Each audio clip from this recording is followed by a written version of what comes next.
시간에 신명기를 좀 살펴보고자 합니다. 우리가 여호수아를 좀 빠른 시간 안에 살펴봤어요. 원래는 또 중간에 여러 가지 이제 사건들이 있는데 전쟁을 중심으로 해서 이렇게 쭉 살피면서 잘 살펴봤고요. 그에 앞서서 이 신명기는 어떻게 보면 모세가 이스라엘 백성들에게 마지막으로 이렇게 말씀하는 그 내용들이 이렇게 쭉 써 있으면서 그 내용이 또 이스라엘 백성들이 가나안에 정착할 때에 또 이렇게 지켜야 될 그동안에 하나님 말씀하셨던 모든 율법들을 다시 이렇게 기록하는 그런 내용이거든요. 그래서 우리가 신명기를 좀 이렇게 또 이렇게 중간중간 중요한 부분들로 해서 좀 살펴보면 좀 이스라엘 그 광야의 어떤 역사와 또 이 정복의 역사들이 함께 잘 연결이 될 것 같아요. 그래서 신명기를 먼저 좀 살펴보고 그 다음에 이제 사사기로 우리가 넘어가는 게 이게 맞을 것 같아서 신명기를 먼저 살펴봅니다. 그래서 오늘의 말씀의 제목은 가나안 땅을 바라보며라는 제목으로 함께 말씀을 통해서 은혜 받고자 합니다. 신명기는 우리나라 말로 이제 번역된 말이에요. 신명기는. 그래서 신자는 그러니까 제신자를 쓰는 겁니다. 그래서 다시 명령한 것을 기록하는 것. 그러니까 하나님께서 명령하신 내용들을 다시 이렇게 말씀을 해서 그것을 기록한 내용이 신명기인 거예요. 그래서 이게 원래 히브리어 제목은 엘레 하데바림 이렇게 돼 있어요. 그러니까 이거는 뭐였냐면 이는 말씀드리라 해서 앞에 있는 두 단어, 맨 앞에 있는 두 단어를 제목 삼아서 이렇게 했던 겁니다. 그런데 이제 이것이 70인역으로 헬라어로 번역한 70인역으로 가서는 이것이 뭐라고 되어 있냐면 제2의 율법. 지금 이제 그 우리가 신명기를 영어로 말하는 듀테로노미 이렇게 말하는 그 듀테로노미가 바로 이 헬라어에서 왔거든요. 그래서 헬라어로는 듀테로노미온 이렇게 되는 겁니다. 그래서 이것이 제2의 율법 이런 뜻이 돼요. 그래서 그러니까 율법을 앞에서 이제 뭐 그 출애굽기라든가 이런 데 이제 쭉 율법에 대한 이야기가 나오잖아요. 레위기도 나오고 민수기도 나오고. 그런데 이 모든 것이 이제 종합적으로 다시 이야기되는 그래서 제2의 율법이다 해서 그렇게 이제 설명을 하고 있는 겁니다.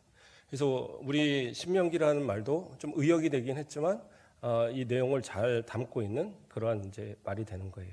자, 그래서 이 신명기를 이제 모세가 기록을 하게 되는데요.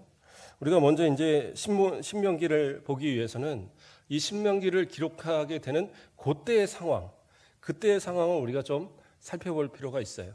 그래서 좀 생각을 해보면 모세가 이 신명기를 쓸 때에는 이스라엘이 가나안에 들어가기 한 두 달 전으로 이렇게 봅니다. 이렇게 신명기에서도 이제 기록이 된 부분들이 보면 그렇죠? 신명기에서도 보면 이 내용 안에서 이제 그 마지막 그 두 달을 남긴 11번째 달이 되는 그 상황을 이렇게 설명하라는 부분이 나옵니다. 자, 어쨌든 이스라엘 백성들이 애굽을 떠나서부터 40년이 되는 해에 그때의 상황들을 우리가 좀 살펴볼 필요가 있어요. 그래야지 이 신명기를 기록하는 모세의 심정이 어떤 것인가라는 걸 우리가 살필 수 있다는 겁니다. 자, 출애굽기 16장에 보면 거기에 보면 이제 신광야라는 단어가 거기에 하나가 나와요. 근데 우리가 신광야라는 말을 이렇게 살필 때에 신광야라는 말이 두 군데서 나오거든요. 이 그 출애굽기 16장과 이제 민수기 20장에 신광야가 나옵니다. 근데 이제 중요한 얘기는 민수기 20장에 나오는 신광야예요. 민수기 20장에서 나오는 신광야에서는 아주 중요한 사건이 하나 나옵니다. 그런데 민수기 14, 그러니까 이 출애굽기 16장에서도 신광야가 이렇게 나와요. 그러니까 이제 사람들이 오해하기 좋은 게 이것도 신광야고 이것도 신광야니까 같은 데가 아니냐? 근데 같은 데가 아닙니다. 사건은 비슷함이 있어요. 어떤 사건이 비슷함이 있느냐? 출애굽기 16장에서도 보면 그때 이제 이스라엘 백성들이 광야로 나온 지 한 달 보름 정도가 될 때입니다. 그래서 출애굽기 16장 1절을 보면 이스라엘 자손의 온 회중이 엘림에서 떠나 엘림과 시내산 사이에 있는 신광야에 이르니 애굽에서 나온 후 둘째 달 15일이라 이렇게 하고 있어요. 그러니까 둘째 달 15일이니까 첫 달을 지나고 두 번째 달 15일이에요. 그러니까 한 달하고 보름 정도 된 거죠. 그래서 이 신광야에 이렇게 들어오는 때 사건이 나오는데, 이때 이제 어떤 사건이 있었냐면 이스라엘 백성들이 하나님을 원망하는 사건이 거기서 하나가 나와요. 그러니까 하나님을 원망하는 사건이 나오는데 무엇이었느냐면 배고프다라는 거죠. 먹을 것이 없다. 그래서 우리를 이렇게 굶어 죽게 하냐 이러고 이제 막 원망합니다. 그래서 이스라엘 백성들이 모세와 아론을 원망하고 하나님을 원망해요. 그랬을 때 하나님께서 그들에게 주시는 것이 만나를, 그리고 메추라기를 그들에게 주십니다. 그래서 그 만나와 메추라기를 주시는 사건을 통해서 그들에게 알고자 하시는 하나님의 은혜가 있었어요.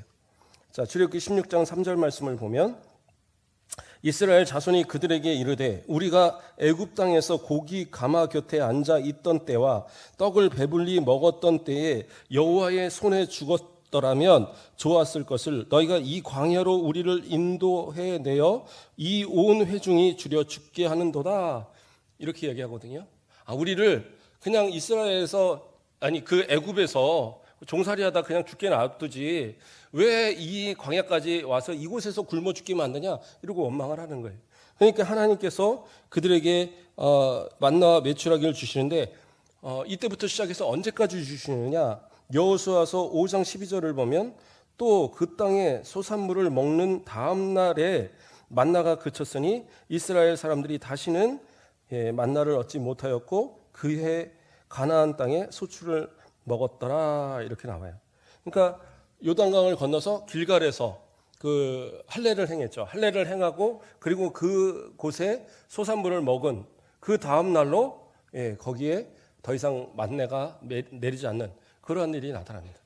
그래서 이 만나의 사건이 이것을 통해서 광야 40년의 시간 동안에 끊임없이 이 만나가 내리고 메추라기가 주어졌거든요. 이것을 통해서 하나님께서 알리고자 하셨던 것은 뭐냐?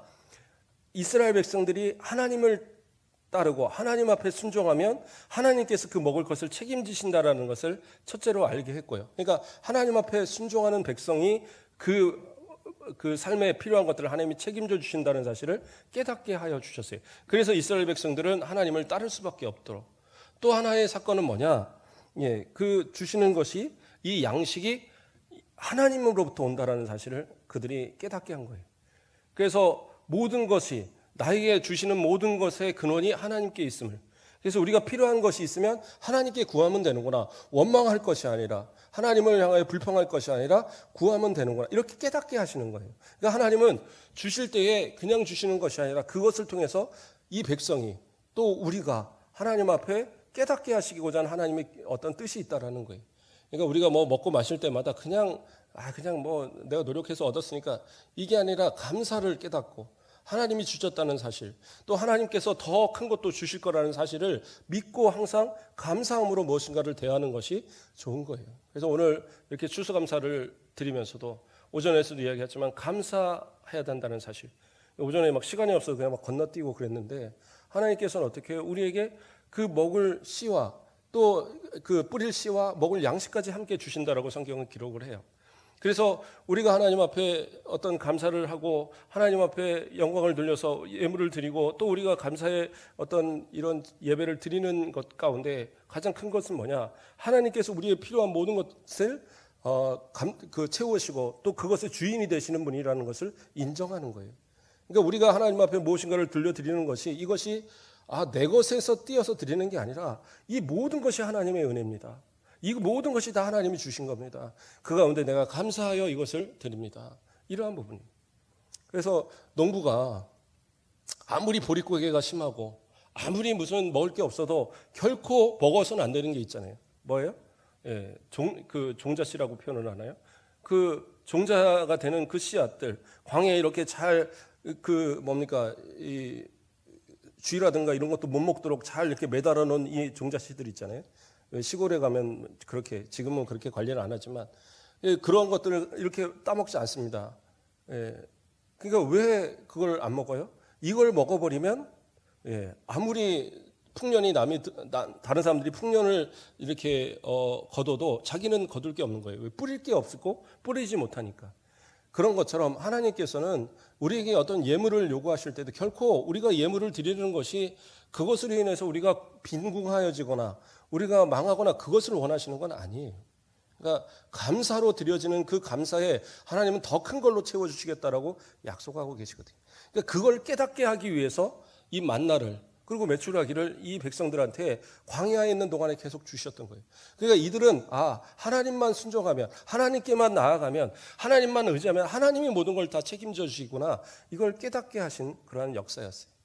그런데 이 사건 이후에 이 이스라엘 백성들은 어떻게 했습니까? 또 그 바람 광야에서 정탐꾼들을 12정탐꾼들을 보냈을 때 그들이 가서 하나님 앞에 돌아와서 이 백성들한테 그 모세와 아론한테 보고하는 것이 그 땅은 분명히 적과 꿀이는 땅이지만 우리가 그곳에는 도저히 점령할 수 없는 그런 아주 거인과 같은 안악자손들이 있고 네피림의 후손과 같은 그들이 있어서 우리는 도저히 이길 방법이 없습니다. 그렇게 보고했잖아요.